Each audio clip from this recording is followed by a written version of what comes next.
my dear friends. Greetings to you all in the precious name of our Lord and Savior Jesus Christ. It's good to see you again, all of you, through this video. I believe and hope that these videos are being a great blessing in your life. As we have been meditating from the book of Ecclesiastes, today also I would like to share with you from the book of Ecclesiastes as a fourth and a final part. So this is the concluding part that I will be sharing. In the first part, we have seen that the whole world is filled with vanity and meaningless, and we are here just for a temporary journey. That's what I have been sharing with you in the first part. And then also I shared with you in the first part that even though the whole world is filled with vanity and meaningless, we are here for a temporary journey, but God has given some of the worldly pleasures as a gifts to all men. For example, hands of work or work of hands, the job that we do or the work we do. And the second thing, eating and drinking.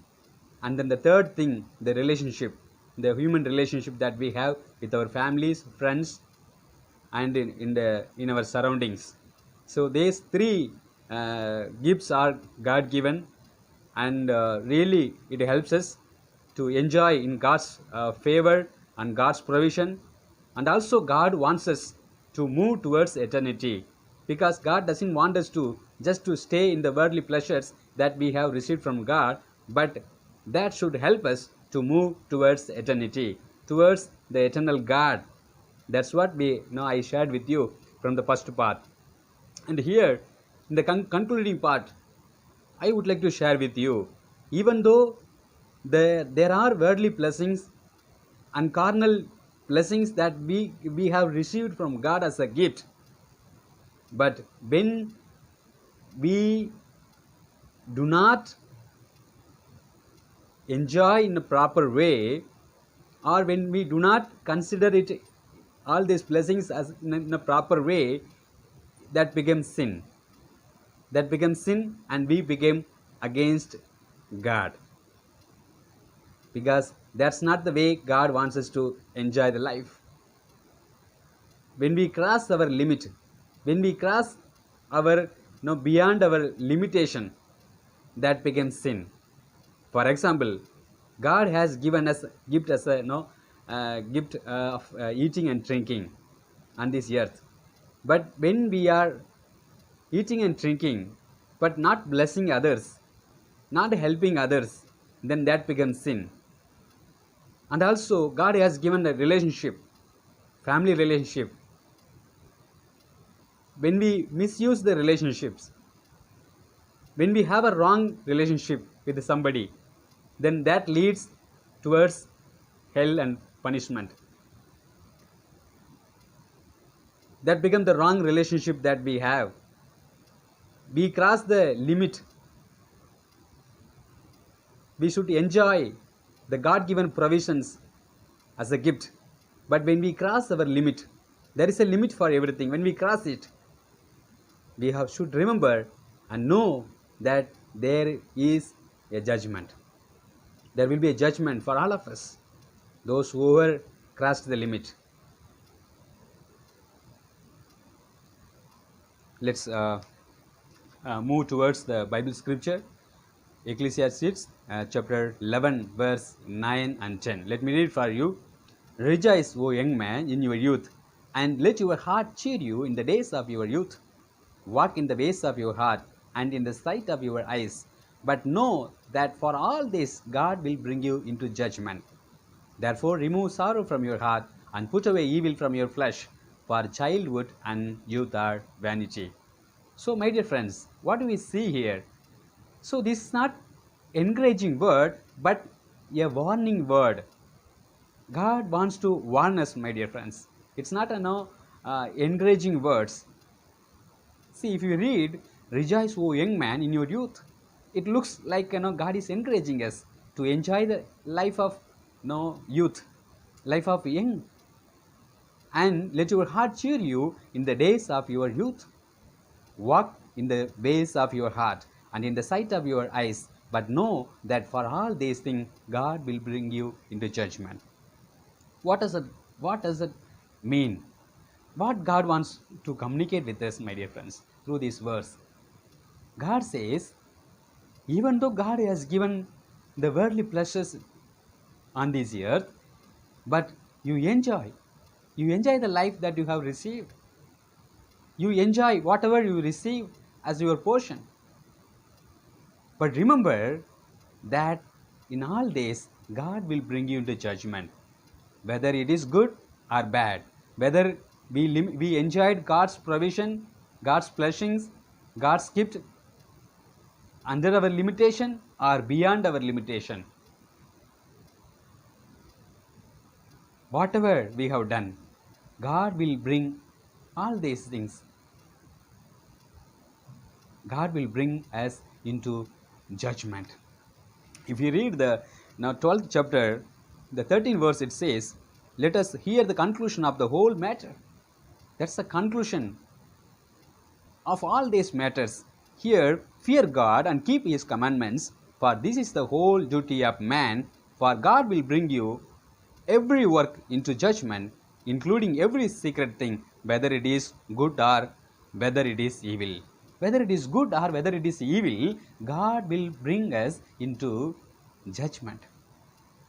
In all these things, whatever the blessings or gifts that we have received on this earth, when we more focus on those worldly blessings and carnal blessings on this earth, we should also, yes, we should enjoy, yes, we should rejoice, yes, we should enjoy the life that God has given and the gifts that God has given, but we should remember when we have all those earthly blessings, but our main focus should be God.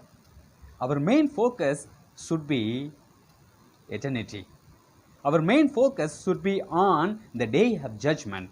My dear friends, all these blessings, especially as a young people, as a youth, as young people, mostly we want to concentrate on the earthly blessings and carnal blessings that we have on this world.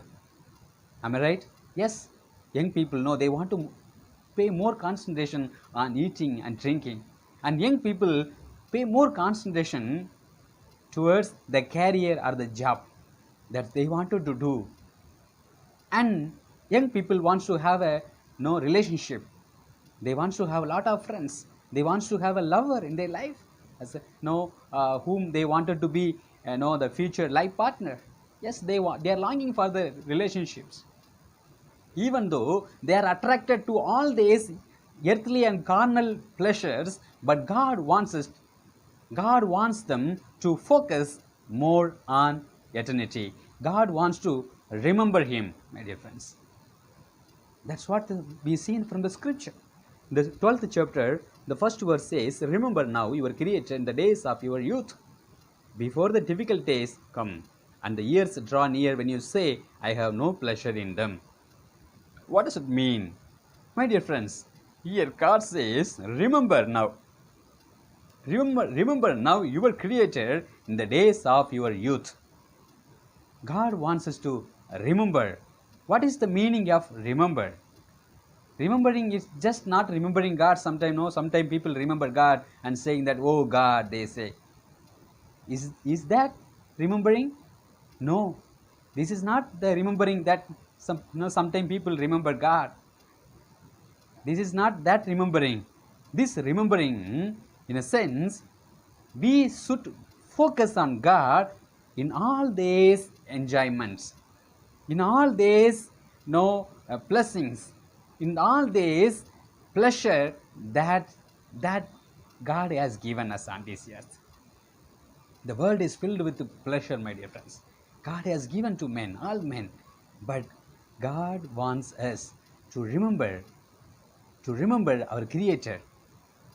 My dear friends, as a young people, we should more focus on remembering God. Why? Because the days are coming will be very hard, will be very tough.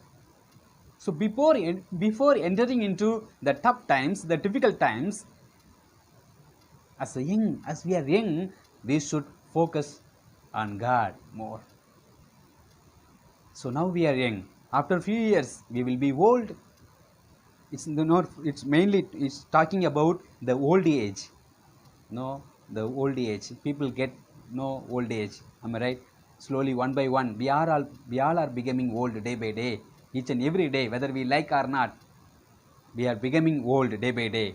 The olden days will be very hard for all the people in the world, but in order to face those tough and difficult times in our lives, as while we were young, we should remember our Creator, because our Creator is the person, our Creator is the God who knows our future. He is the one who knows the purpose, who knows our meaning of our life, my dear friends.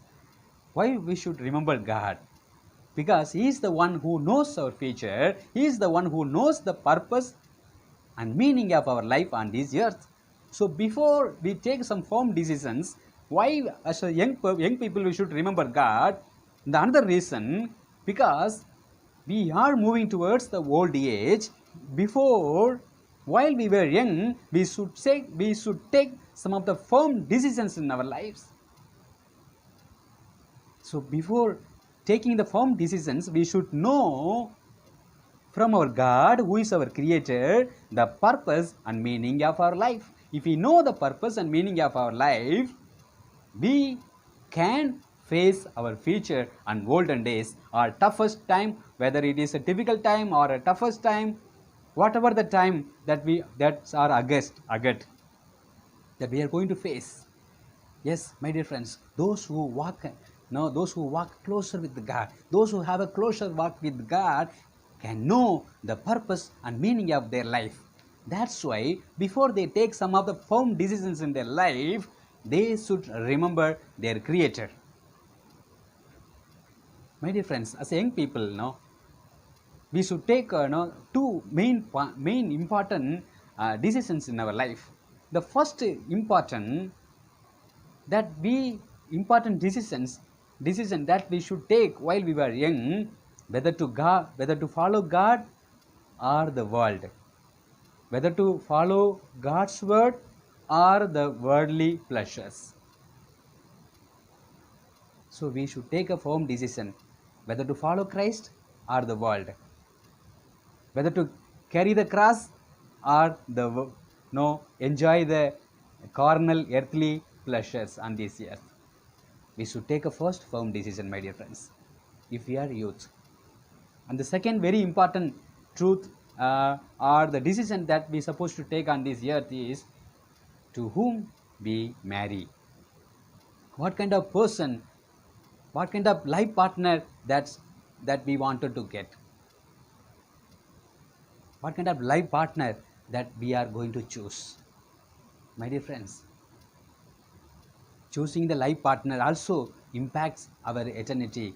Choosing the life partner also will impact our future. The reason I say, there are people who have taken the firm decision to follow Jesus Christ, will do mistakes or can do mistake when they take a second decision, that is to choose the life partner of their life, because lifelong they are going to live with them. So if we miss the second decision, if we take the wrong decision and have chosen the wrong person in their life, lifelong they are going to suffer. Lifelong they are going to suffer, my dear friends. That's why we should know the purpose and meaning of our life just before we take some firm decisions. If we choose the life partner, if we choose the wrong life partner in our life, lifelong we are going to suffer.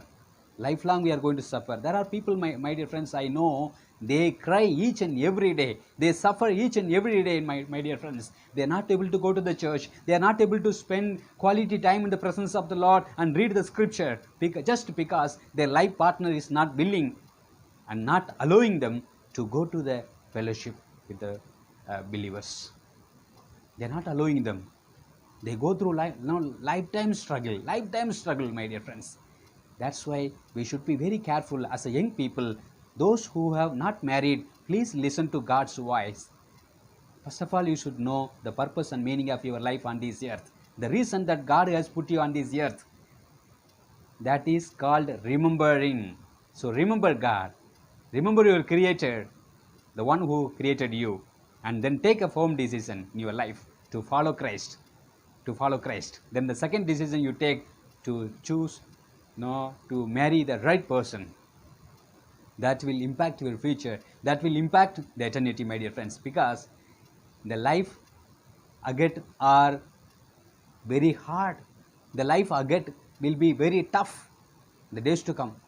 All people, all the people, those who are young at present will face difficulties, tough times in their future when they become old.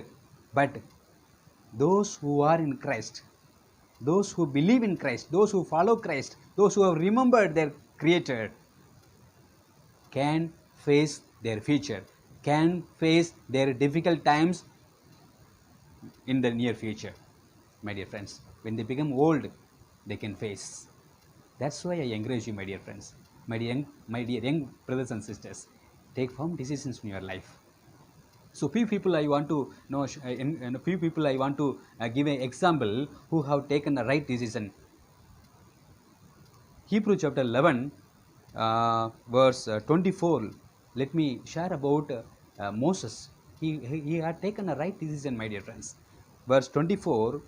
By faith, Moses, when he became of age, refused to be called the son of Pharaoh's daughters, choosing rather to suffer affliction with the people of God rather than to enjoy the passing pleasure of sin. My dear friends, when he was young, at the age of 40, in those days, age of 40 is also called young youth. So, when he was 40 years old, he took a firm decision because he understood the truth, he understood the reality that these all just will be gone. These all the carnal blessings will be just gone. So he took a firm decision. What was the decision that he took? He refused to be called the son of Pharaoh's daughter. He was the grandson of Pharaoh, king of Egypt. In those days, my dear friends, Egypt was the greatest nation. Egypt had the authority upon the whole world. They had a great influence throughout the world. They were the first greatest kingdom on this earth, the Egyptian civilization, my dear friends. In those days, in Egypt, he supposed to be the next king of Egypt. But he refused. He refused to be called son of Pharaoh's daughter. Rather, he chose. What he chose? Choosing rather to suffer affliction with the people of God. My dear friends, see, he wants to suffer. He wants to suffer affliction. He wants to go through problematic situations. Why? What made him? What strive him to take such decisions? Because he understood that this world is filled with vanity. This all carnal blessings will just gone away, and then to enjoy the passing pleasure of sin. The pleasure of sin are passing. It will be passing. It will be passing. No, it won't be firm. It will pass away. And verse 26 it says, esteeming the reproach of Christ. See, esteeming the reproach of Christ greater riches than the treasures in Egypt. There were great riches in Egypt, but his focus was upon Christ, upon the reproaches in Christ Jesus. Whatever the reproaches will come upon him, just because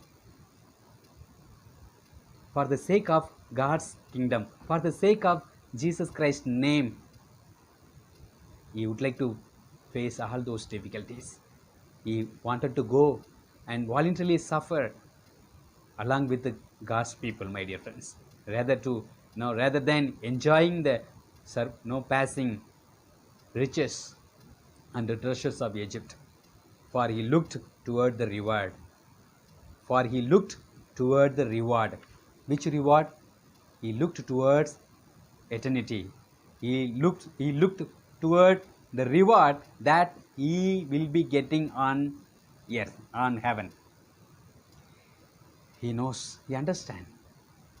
In eternity, no, he wanted to have a no reward from God.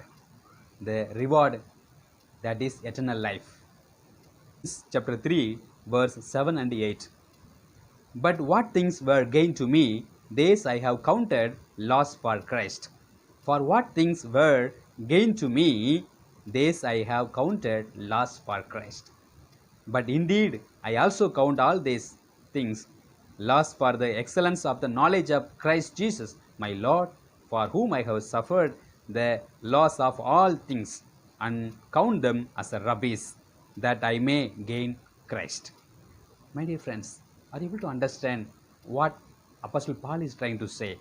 He counted all these gaining, that he gained lot of knowledge by sitting by sitting in the feet of Gamaliel. He gained all the knowledge. He studied. He was such an educated person in those days. He was highly esteemed educated person in those days. But he counted and considered them all as a rubbish and a dust. For what reason? For the excellence of the knowledge of Christ Jesus, his Lord, our Lord. In order to know the excellence knowledge of Jesus Christ, he wants to know God. He wants to know eternity. He wants to focus more on the eternity. So he considered all of his gain as a loss. As a loss. Just he threw away. He threw away everything, my dear friends. In those days, people might have thought he is mentally affected. People might have called him as a mental. But he only knows that he has chosen the precious eternal life. That's why he was ready to suffer for the Christ's sake. How we are going to focus our life? Are we going to focus our life for eternity or the worldly pleasures that we have on this earth? If we focus on worldly blessings or worldly pleasures that the earth is filled with, we will be going to hell. No doubt about it. But when we focus on eternity, on Christ, on God, our Creator, we will have a eternal life along with Him. We will get a reward as Apostle Paul and Joseph and Moses had received from God. May God bless all of us. Thank you for listening. Take a firm decision. May God bless all of you. Thank you for listening. Bye. See you.